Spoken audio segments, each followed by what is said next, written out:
Good afternoon, everyone. I'm so happy that you are here. My name is Rebecca Gill, and today we're going to be talking about website personas and mapping them to problems, solutions, and keywords. A few confessions to start with today. One is if you've ever been on my webinars before, you would know this is not the way I typically sound. I got sick this week and I didn't want to delay the webinar because there were hundreds and hundreds of people registered and summer's coming. And I know that there were a couple of you that were super excited about this webinar, so I'm plowing ahead. I might cough a little, but that's okay. We're gonna plow ahead anyways. So here's the next confession I wanna share with you is I've probably been using website personas for about 15 years, and I will admit that when I was at the beginning of me using them, I didn't even know that's what they were. I just knew that I was using them and I was trying to figure out how to address different people who I myself put in boxes, and it was successful. But I would love to tell you that I had this magical formula back then and I was all well educated and with formal marketing knowledge and blah, blah, blah, blah, blah, but it was not the case. So, and I tell you that because I don't want you to get anxious or intimidated by website personas, because if I can pull this off 15 years ago, not realizing that that's what they were, then you can with some education. And that's what we're going to go through today.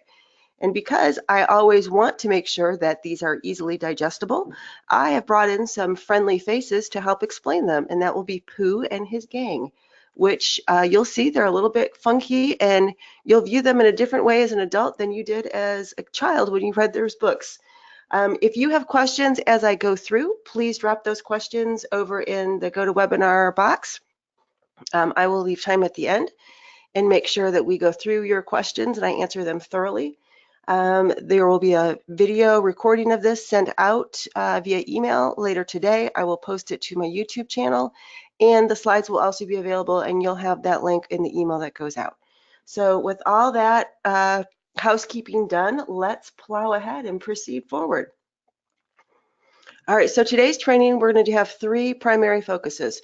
First, what and why of personas. What are they and why do we use them? Next, we're going to talk about some examples of personas. We'll use Pooh and his gang to do so, as well as some real world people and types of things that you run around in your everyday life.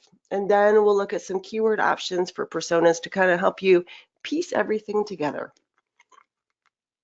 Okay, so successful website design, it's not just about those colors and fonts and content.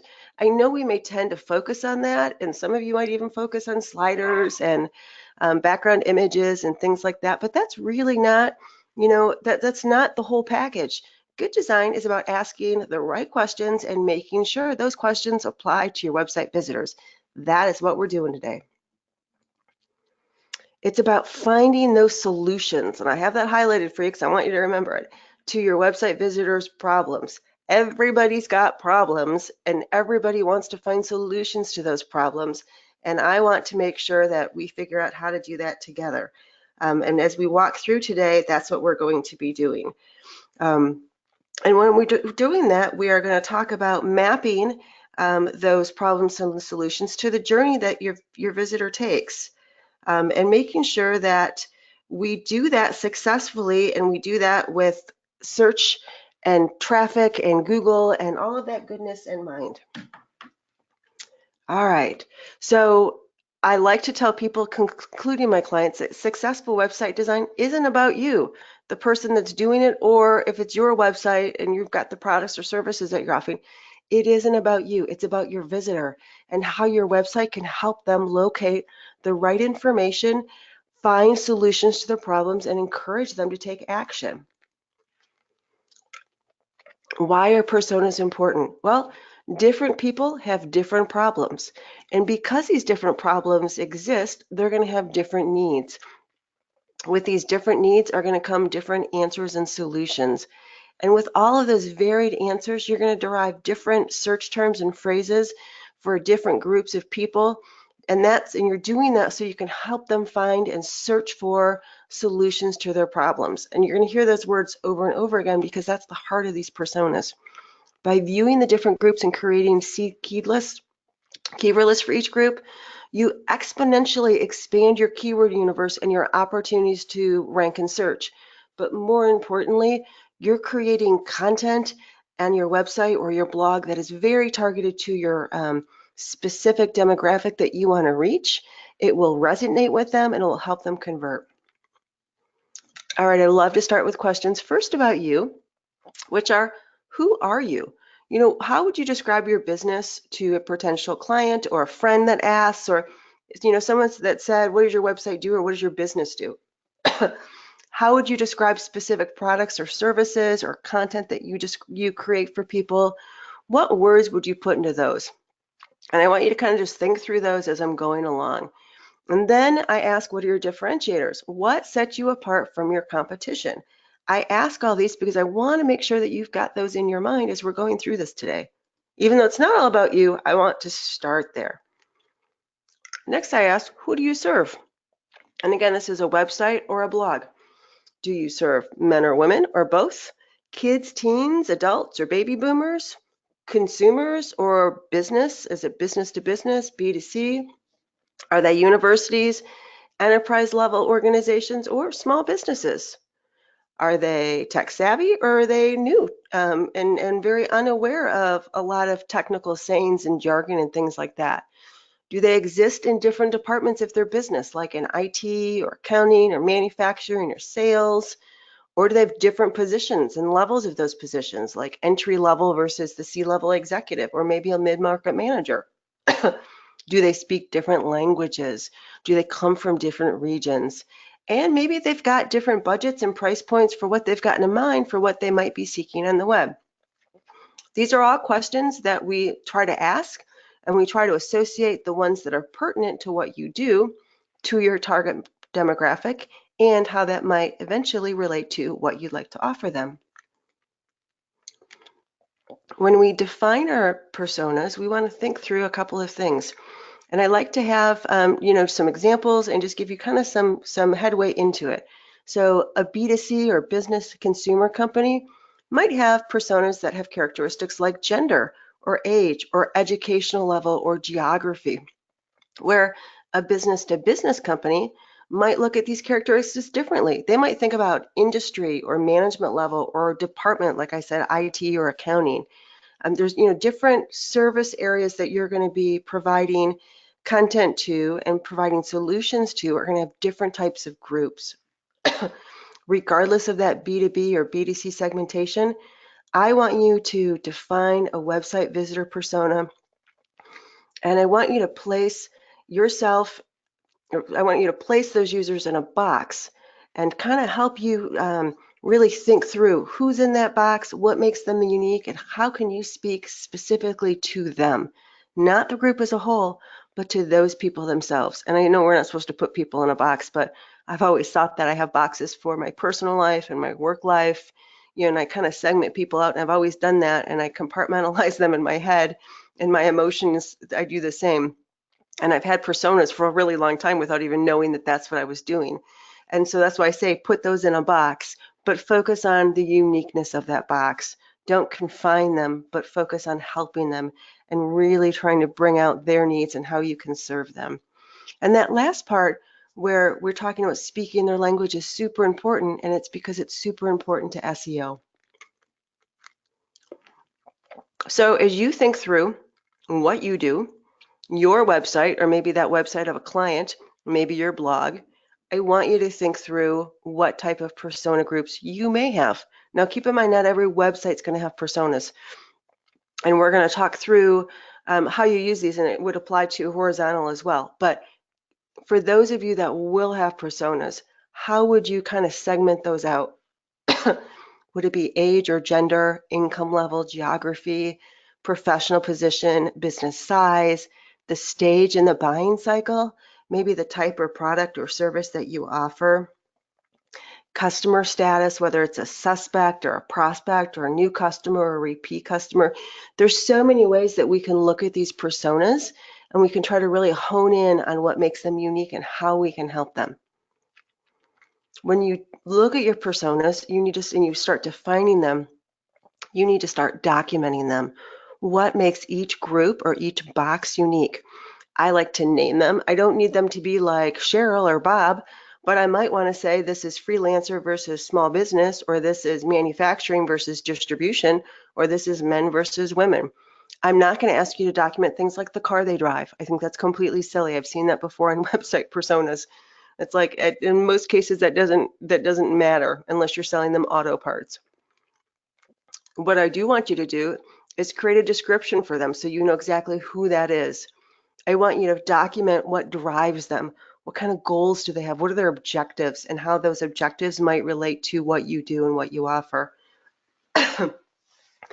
I want you to document their frustrations and their challenges and their pain points. Why are we trying to like really focus on what irks them and what they struggle with? Well, because that's what they search for. Their needs are closely tied to what frustrations they have and what challenges they need to solve. And that all goes and starts to bring forth into that decision process and the criteria they look at for making a purchase or creating that call to action execution on your website or your blog. Then the last thing I like you to look at is the marketing channels. How do you reach them? What do they do? Do they go to LinkedIn or are they on Facebook? Do they like YouTube or do they like none of that? Do they subscribe to newsletters and email pushes that come out from your company? Or do you have to actually grab them at in-person events? Or actually, I guess online events too, like webinars. Each different type of persona might have different marketing channels and they might have different ways that you can reach them. All right, so now we go from asking those questions about you to morphing those into who you help. So who do you help, right? It's going to be those personas. But what are their individual objectives and goals and what problems do they have? Now I asked you to document that before, but now I'm asking you to actually put that as an answer, right? What specific issues do they struggle with? And of these specific issues, what questions would they have around those problems or issues or objectives and goals? And how can your products and services and your content help resolve these issues or help them reach their goals? Now, this might all sound like common sense kind of thing, but a lot of times we don't approach a website or blog this way. We just talk about our products and our solutions and our content and what we can do and what we can offer, but we forget to relate this back to the actual visitor and those people that we're trying to reach. Then the last question is, which is one of the most important, is what content do you have on your website or blog already that addresses all of these questions? And most likely the answer is probably not much. All right, so let's look at some individual personas in the real world. So if I'm an app provider, so maybe for like the iPhone or the Android, I might have different people coming to look for apps. One could be a mom. She's going to look for apps that help protect her children and monitor her teen's internet usage. It could be a teen who's looking for apps that help avoid a parent monitoring them. I mean, really, these are real world, problems and things the challenges that people have that they want solutions for. They're going to seek out new apps, cheat codes, and extensions to keep their parents away. Or you're a dad who's just looking for something to keep mom and teenager both happy and keep some harmony in the house. All of those three people, though, all looking at similar types of solutions, but they have different challenges and therefore they will be approached in different ways. Now let's pretend we have a shoe store. If I have a 10-year-old boy coming, he might be looking for some cool sneakers.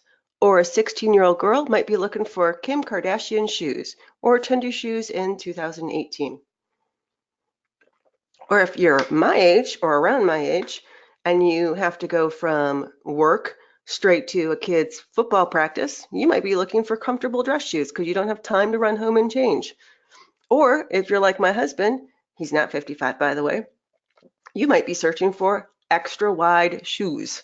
We all, again, have different things that we worry about, and therefore this influences how we go to Google and search. When we start to get those answers for those personas, they should go into a matrix. I've got 4 shown here at a very high level, but you could have 10, and this could have 10 rows as opposed to just 3 rows.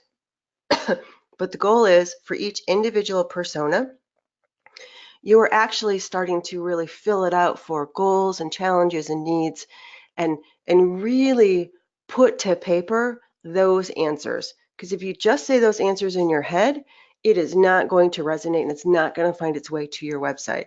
I want you to actually create templates, whether they be in Excel or Google Documents, or it's on actual traditional paper with a pencil. I don't care.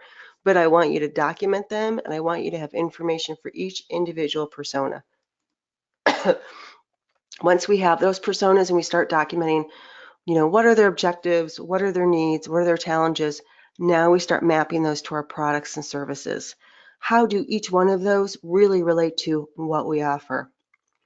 And then let's look at how those individual people look for those individual things and what words they may use. Because different personas use different words, and this is where people get tripped up with SEO.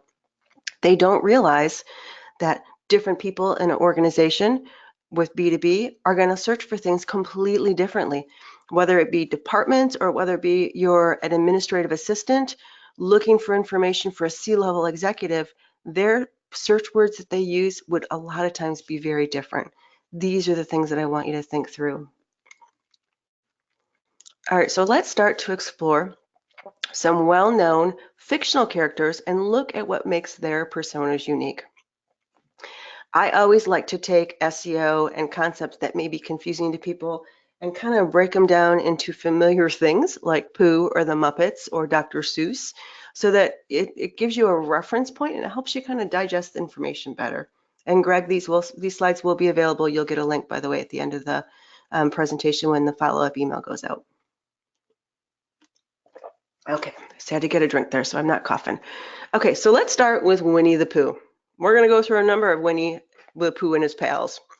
So Winnie the Pooh likes his pals at the 100-acre woods. He's also always trying to help people, and he loves honey. What's his description? But what are his goals? Well, he wants to maximize his honey collection. We know all of the story is about that. Pooh's constantly trying to figure out how he can get more honey. What frustrations and challenges does Pooh have? Well, he's a bit impulsive. If you think back to the cartoon and the stories and the books, he does have a little bit of struggles with controlling some quick thoughts in his head and just jumping on a beehive to grab his honey. He also struggles with binge eating, which in turn struggles with weight gain. So what are his needs? Well, he needs to stay on task, which is usually the pursuit of honey. He needs to replenish his honey, and he probably needs to control his binge eating a little bit. Now let's look at Tigger. Tigger's energetic, and he's a creator of mishaps, and he's also very loving and highly sociable.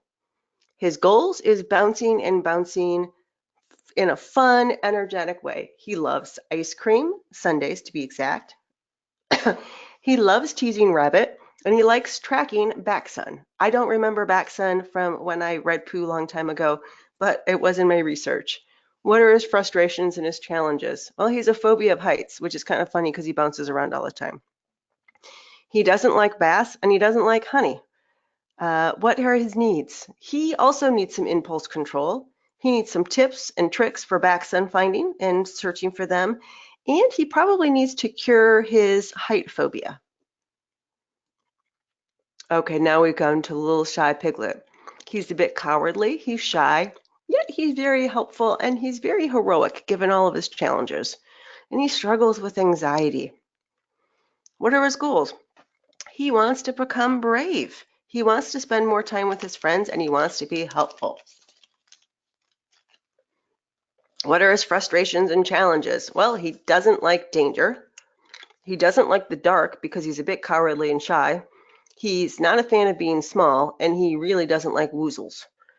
What are his needs? Well, since he doesn't really like the woozles, he needs some woozle defense.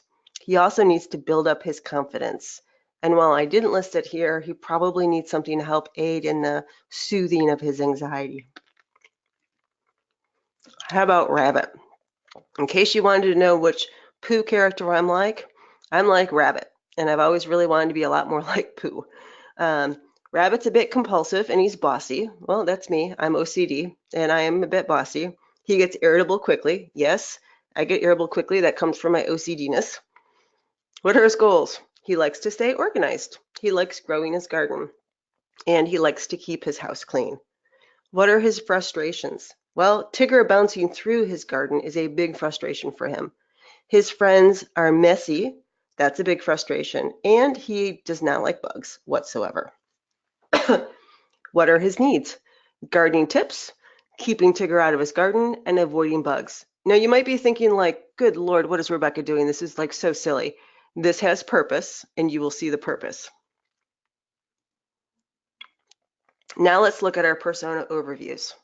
So we've got a column for each persona, just like I showed you earlier, right? We've got goals, and everything that I just went through the slides with you and pulled out from those books and those stories of Pooh and his friends, they're listed here. And now you may have saw those those blocks before and been like, ah, that's scary. It's not scary because I just did it with Pooh characters, which means if I can do it with Pooh characters, you can do it too. And what am I doing while I'm listing out these things, right? I'm really kind of taking these and setting us up for SEO, right? Like the challenges and the goals and the needs. I also have moved in some additional wording that we wouldn't see in the Pooh books, and I'm trying to translate that to real world in search. Like if Pooh struggles with impulsiveness, maybe he needs an ADHD therapist. If Piglet has anxiety issues, maybe he needs an anxiety therapist. And then we've got little Rabbit who needs someone who specializes in OCD. And then we've got Tigger, and he's got a technical term, acrophobia. But let's think about this. If Tigger were to start searching for his issues, would he jump straight to acrophobia? No. And we're going to talk through that and how he would go through his evolution of finding help for his challenges. All right. So let's take our last slide and now convert those to possible keywords by persona. Local honey, buy local or buy honey online. Where to buy raw honey, honey products. That's on the sweetness part of him. But now let's look at the fact that Pooh binge eats and he overeats. Now he's got eating disorders and binge eating help and compulsive eating. And maybe he needs to do some research between ADD versus ADHD. I know firsthand that the H component is what Pooh has because that's that hyperactiveness that makes him impulsive. But Pooh doesn't know that because Pooh's a bear. Pooh would research that before he actually started to get to the fact that maybe he needs an ADHD therapist. And maybe because he overeats honey, he might start connecting the fact that, does honey cause ADHD? Because we know we all sit and Google everything that we feel is an ailment to us, and we jump to all these conclusions about what is wrong with us before we ever see a doctor. Well, Pooh would probably do the same if he was a real life person and had Google available to him. What about Tigger? Same type of thing.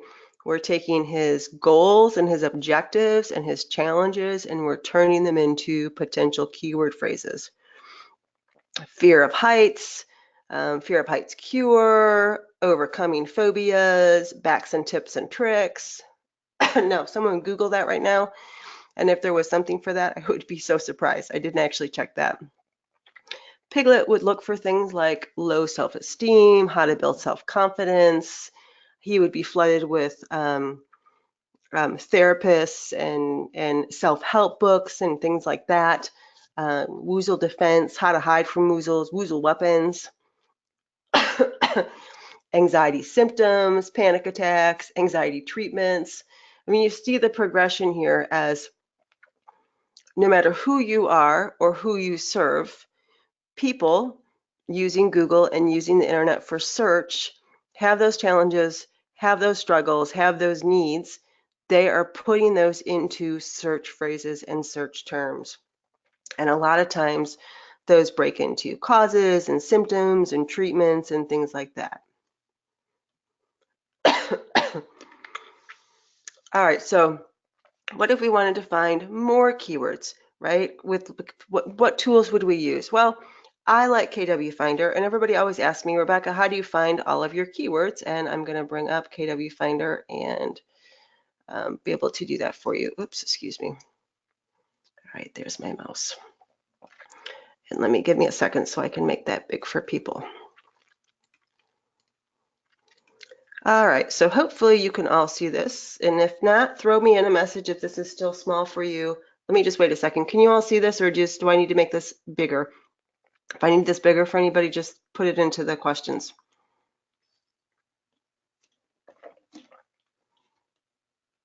All right, thank you for confirming it looks good.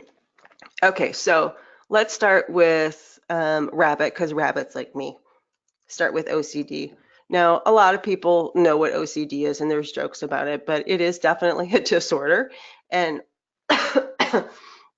when you put in something into KW Finder, which is a great keyword research tool, you start to see different phrases that people search. You get to see variations of it, the monthly search volumes, pay-per-click, and how difficult it would be to rank on that in search. Guess what? People do ask questions like, do I have OCD, right? There is actually a thing called OCPD, which is different than OCD. I did not know that until recently. OCD and anxiety go together a lot of times, and so now you're starting to learn things as you do keyword research. Causes of it, obsessive thoughts. The reason I like to do this from research keywords and things like that is because we know what we think people will search on, but what people actually search on are many times very different. And I'm never surprised I'm never surprised by the things I discover with search volumes, because I know what I think, but then I start looking at actual search volumes and I'm like, wow, I just never even thought that somebody would search for that. Now, the wonderful thing about KW Finder is if I do find weird things, I can filter out the results. And then I can also look at this from question standpoint, because people are starting to ask more and more questions.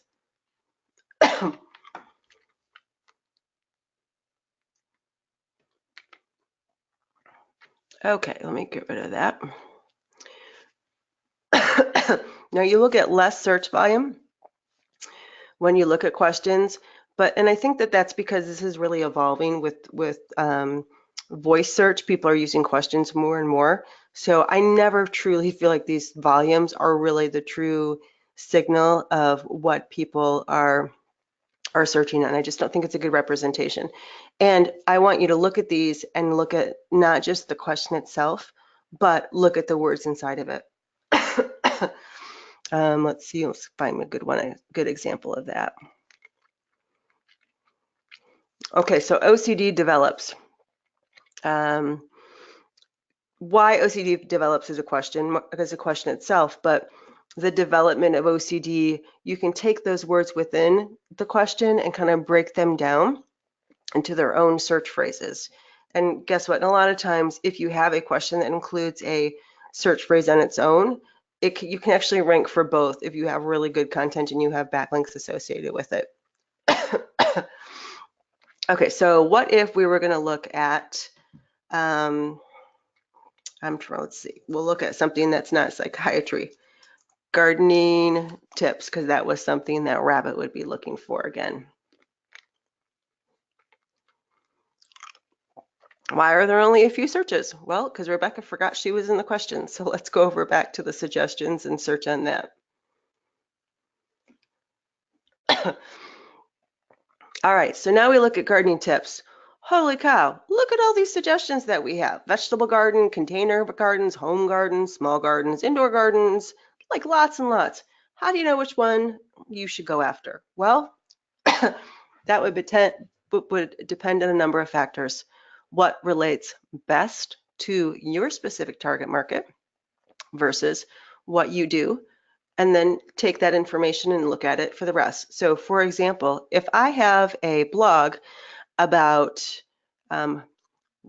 farming and rural gardening, would I really want to focus on container gardening? Well, maybe, but maybe that would be more suited for a website or blog that focuses on gardening in a city where they can't have like a big sprawling garden.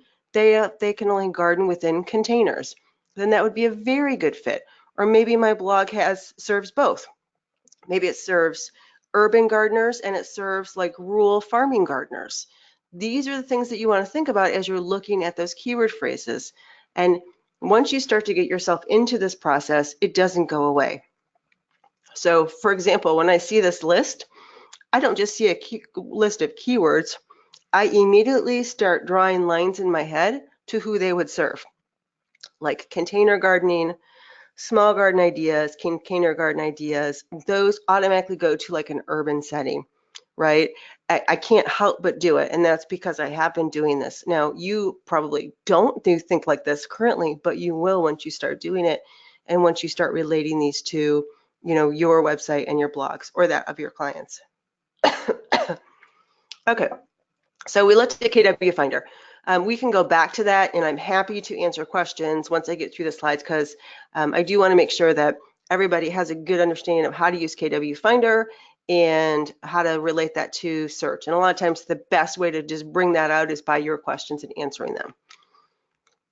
So as we're going through our personas and we're thinking about keyword phrases, we cannot forget about the customer journey. There's processes people go in phases they go through when they're going to go purchase or pull an action and have a trigger to do something. It doesn't matter what it is. There's this progression. There's awareness, consideration, and then the final, I'm going to do it. You can look at some customer journeys and they're much longer and they have different segments. For this webinar, I wanted to keep it simple. So what's the awareness? Well, Pooh realizes he's got an issue with excessive eating, but doesn't yet know what it is or what it means to him. Now we have consideration. Pooh realizes he's got a problem. He's getting pretty fat and his little t-shirt doesn't fit so much anymore. He starts searching for causes, symptoms, and possible treatments for compulsive eating. Maybe he's read that somewhere now on the internet. Now he realizes afterwards that he probably does have a compulsive eating issue and he's not going to find a cure for it and he needs professional help. So now he might start searching for possible therapists and schedules his first appointment. So let's look at how that relates to search intent. We have navigational searches, which are performed with the intent to just surf. You're surfing around. It could be like you're getting to a brand or company or specific website or a person. You're trying to get Google to get you to a specific place, and you already have that place in your mind that you want to get to. Now we have informational. It's the largest category and typically represents people who are looking for quick answers to things like recipes or sports scores or local weather or those cure to the ailments that we want to self-diagnose. Next, we have commercial, which is like leading up to a purchase, right? It's leading up to finding information that will allow you to pull that trigger. Then we have transactional, and these are like really focused on the actual transaction. It could be requesting a quote for insurance. It could be scheduling an intro appointment with a therapist, or it could be signing up for an email service or something like that. How do we bring that all together? Well, we've looked at Pooh and his friends, their challenges, their needs, their issues, and things like that. We looked at some of the keyword phrases they might be, using. Then we looked at the journey that they would go through, right? So what's the awareness? So again, Pooh realizes he's got an excessive eating issue, doesn't know much about it. These are the kind of searches he would search for. Notice they're generic. Uncontrollable eating problems, overweight bears, bear weight gain, or just generic weight gain. People start like with generic and start to narrow themselves down. Honey addiction, right? These are the kind of phrases. Well, now he starts to get to the consideration where he's getting more specific. Now, when he was doing his original searches, he may have found words that said things like eating disorder or obsessive eating or compulsive eating. So now he's smarter bear. Now he's starting to search differently. He's starting to use those phrases within his searches. Then he gets a little bit more educated. Now he realizes towards his decision, He can't solve this himself. He needs assistance, right? He needs a professional. It could be a support group, could be therapy, dietitians, counseling, therapists, psychiatrists, psychologists, treatment centers, all those things that are kind of related to finding help, but different terms and different things and solutions for Pooh's problem. You might be saying, do people really do this? Yes, I'm a perfect example. I was, oh gosh, what year it is? 2018. It was probably like 2013.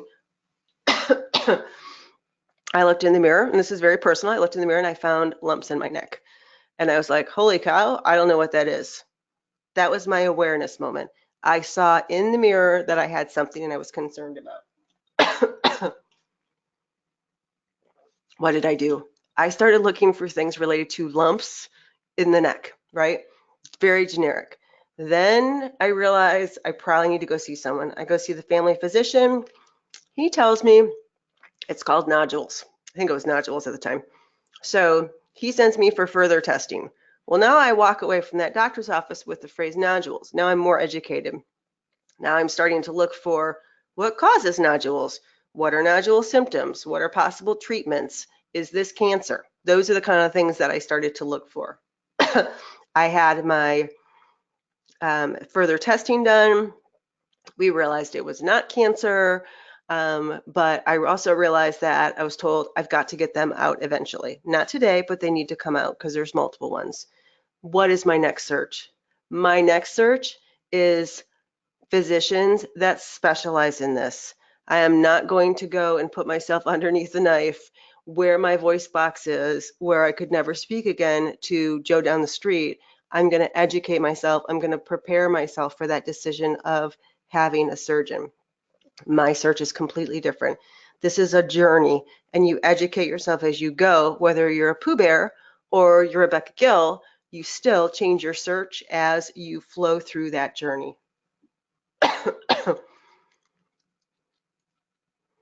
Okay, so how does this relate to the website? Well, let's pretend that Christopher Robin, who's like the only real person, well, cartoon real person, is our psychiatrist or our psychologist, and he's got a website. How would we start to take those search terms that we saw and break them down into a website, into a sitemap? This is like a visual sitemap. Well, we've got our homepage. We've got an about that would talk about him as a therapist or a psychiatrist or a psychologist. We have disorders he treats, treatment options. And these are all some of the things that the gang would be searching for, right? Agoraphobia, ADHD, anxiety, compulsive eating, OCD, and Eeyore would be searching for depression. Underneath each of these items, we could have, underneath anxiety in each one, causes, symptoms, or treatments. Or I could skip the treatments there, and I could have a different section, which would be a content silo for treatments. That would be the different types of therapy. And each one of these disorders would link over to the therapies. So this would be a content silo, this would be a content silo. But where do we put all those things where people were searching for, or Pooh was searching for, and his gang was searching for before they realized it was compulsive eating, anxiety, and ADHD? Those would be perfect solutions and keyword phrases for like a blog. The blog and those posts and those articles are much more conversational, and they would be those intro phrases to get people into the website, right? And those initial searches.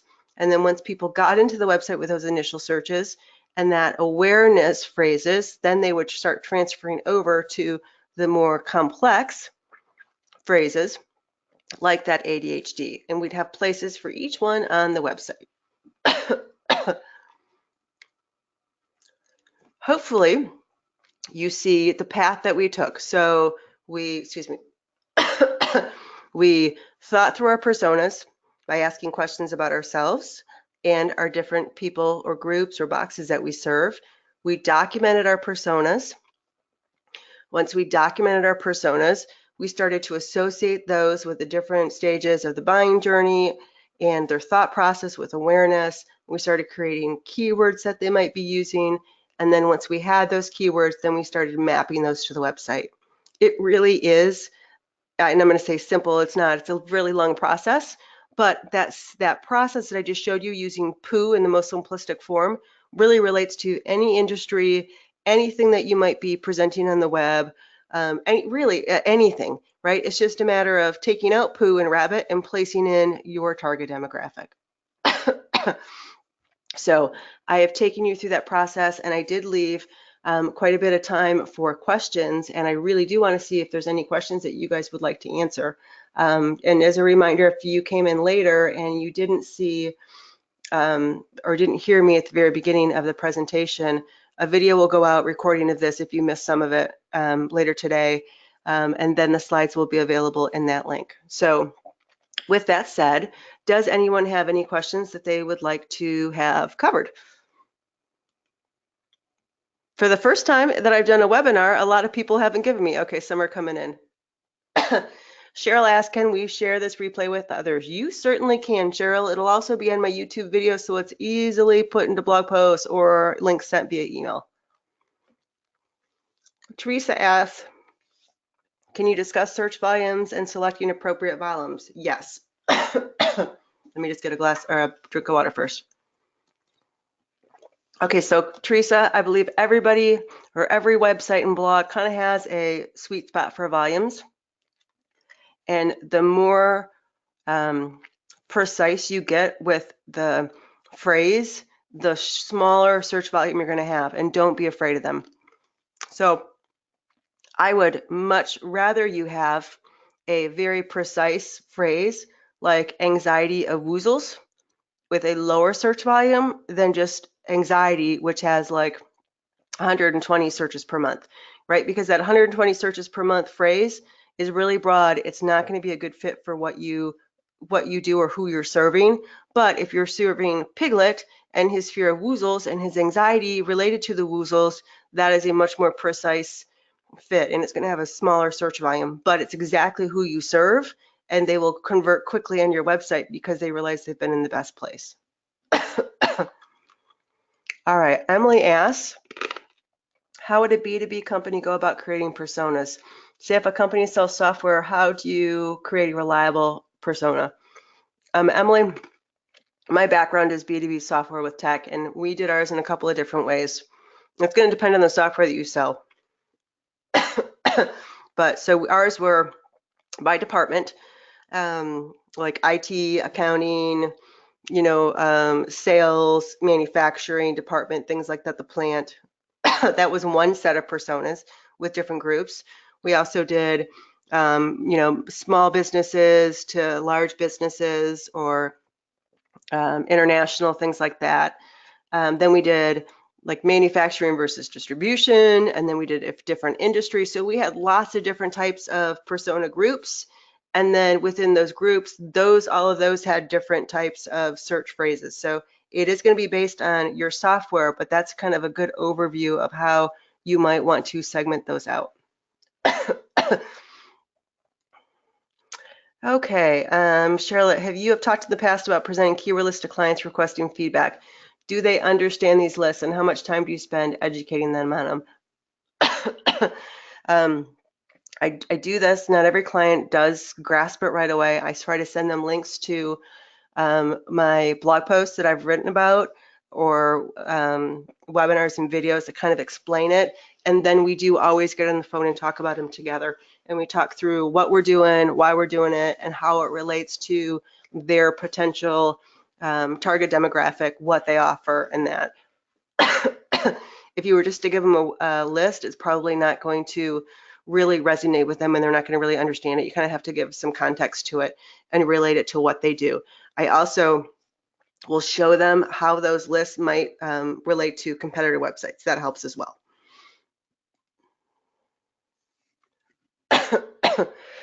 Okay, follow up from Teresa. What about searches with no volumes? Is it worth using? Teresa, I would say that depends on how many other good keywords you have. So I know no volume doesn't always mean no volume. I know this from firsthand experience and seeing traffic come in through those searches, and then Google will say there's no search. But if you've got a bunch of good phrases with search volume, I'd encourage you to use those first. And then if you don't, then consider those with no volume. Because really, Google sees a huge percentage of new searches every day. So every day, like I think it's like 20 or 30% of their search is brand new. They've never seen that phrase before. So the world is always changing. And take that into account with those search volumes and why some of them are low. Okay, so Eric's got a question, not really related to this, but that's fine. I'm happy to answer it. Do transcripts of podcasts help with SEO for a given page? They absolutely do, because Google can't hear the podcast, but it can read the transcript. So yes, for sure. Okay, Ben asked, can you decide on a focus on just the decisive phrase, or do you normally need all three? Ben, I'm not sure what you're asking there, so rephrase it for me. Elaborate, please. All right, what do you do when a client wants to write their own content and ignore your examples of keyword phrases that would drive more traffic to their site? Ben, I take that content, I try to see if original phrases can be weaved in and made so that it is optimized, and if not, I look for alternate phrases that might match better with their content. I can't always change the client. And I'll be honest with you, I've given clients plans, they've bought into them, they've officially signed off, and then they don't do it and they go a different route. I try to again educate them, bring them back to center, and if I can't, I roll with it and I try to really succeed as best as we can with what they're capable of providing. Okay, how do you just, okay, I'm trying to understand Ben's question. Can you decide on focus or just decisive phrase? Ben, I still don't know what you mean. I apologize. I need you to answer or give me a little bit more all in one one big section together. Okay, Emily, how can we increase our SEO other than keywords or phrases?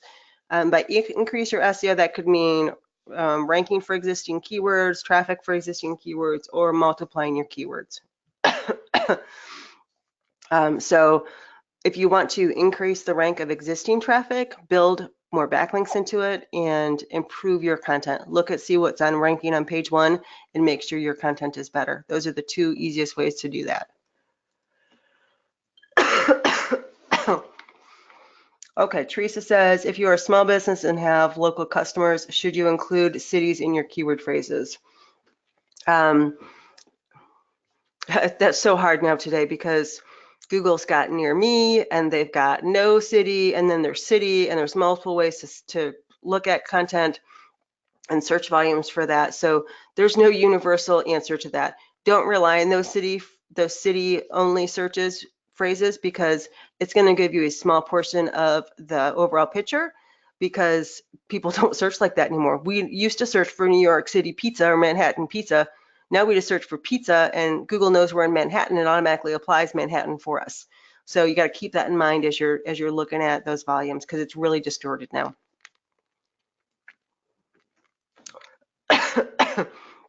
Why is all this weight in SEO associated with keywords? Doesn't Google combine its knowledge of a searcher plus pages deemed relevant to that person?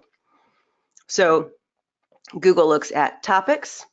Google looks at various phrases within the content. Google looks at semantic search and user intent, but search is still driven by words and those phrases, and you have to relate those phrases back to who you serve, what their needs are, what do they search for, and how that relates to your content. You're not going to walk away from that. Keywords are still relevant. They're just different than they were before.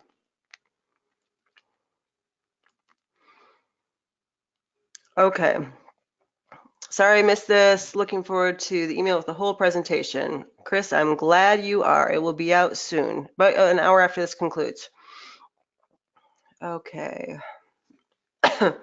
So Eric asked a follow-up question. There is a lot more going on into pages served up to a given person than the relevance of a keyword search.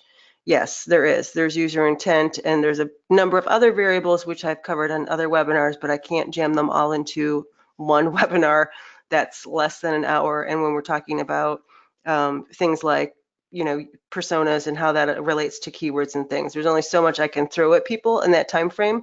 But yes, you are correct, and I go through that with my course. as well as other presentations. Okay, Sandy would like to know any suggestions or ideas on how to build better backlinks. Sandy, give freely of yourself, whether it be really good blog posts that are amazing, reports for your industry, because I know Sandy personally. It would be, those good reports that your company generates and making sure that people are aware of them. It could be webinars or guesting as podcasts. I know you have some very highly educated people in your company that would be wonderful podcast guests. Those all generate great backlinks. Could be guest posts on other people's websites, as long as you're within the guidelines of Google. Those are all the things I do, and it all brings me, really good backlinks. Ben, you'll get the link for the slides in the email that comes out in like an hour. And they're on my SlideShare profile if you know what that link is. Okay, Klaus asks, when a corporation includes many variant subsidiaries, should you start subnet for each subsidiary? So yeah, so Klaus, if you've got multiple subsidiaries, most likely they have multiple, completely different things that they offer, and they could have completely different target markets. I would look at that. I'd start with those high-level subsidiaries, look to see who their target market is. Do they cross over? Do the pain points of those target markets cross over between subsidiaries, or is it completely different? And then that's how I would start and kind of flow down that funnel and that process. Okay. Okay, so Eric's got another question. Is it important to serve up as many keywords as possible, such as the Yoast Premium plugin, opposed to using nearly one keyword? So Eric, I'm assuming when you say keyword, you mean keyword phrase. You can have, in the old school, it was really hard years and years ago to rank one piece of content or URL for multiple phrases. That's changed now because Google is much more intelligent and how it views content, and it's much more advanced in how it filters through the content that's available. So now you could have hundreds of keyword phrases ranking for the same piece of content. They need to be closely tied together within the same topic.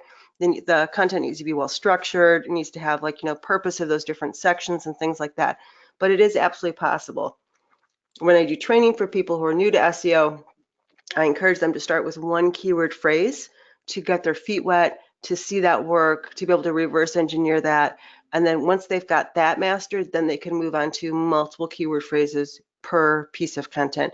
But it is hard to come out of the gate with SEO and learning SEO and try to target 10 pieces of or 10 phrases on one URL. It's overwhelming to people. So that's why I always teach to start with one and then expand out. Okay, so Lynn asks, where do you find Keyword Finder? Keyword Finder is a premium app. It's not super expensive, but if you just Google KW Finder, you'll see the link. It's from a company called Mongols, and it's really, really good. It is. I went through, well, I think a couple years ago, like 25 different tools for keyword research, and tried them all out. And KW Finder was my favorite, and I've stuck with it since. And there's a blog post on the Web Savvy site that shows you kind of the decision criteria I went through and why it was really cool. Cheryl, being as cool as she is, says that there's a free version that allows you the first 50 results for free, which is great. So I've gone through all of the questions. I do have, let's see if I can get over to it. I do have more events coming up. It is on the RebeccaGill.com website under upcoming events. If you are interested, we've got some coming up for accessibility with my friend Carrie Dills, WooCommerce SEO, some speed and performance with Pat from Crowd Favorite's going to come and host that with me. We're going to do another SEO webinar for iThemes, and then some Bing Webmaster Tools. So if you'd like more education, just feel free to head on over. Those are all free events and happy to provide them for you. So as I said earlier, these slides, you'll have links to the slides as well as the recording coming out in email. And so thank you so much for joining me today. And I do appreciate you sitting through my coughing, and I apologize for that. But like I said, I didn't want to cancel the webinar at the last minute. Thanks so much. I hope it was helpful to everyone.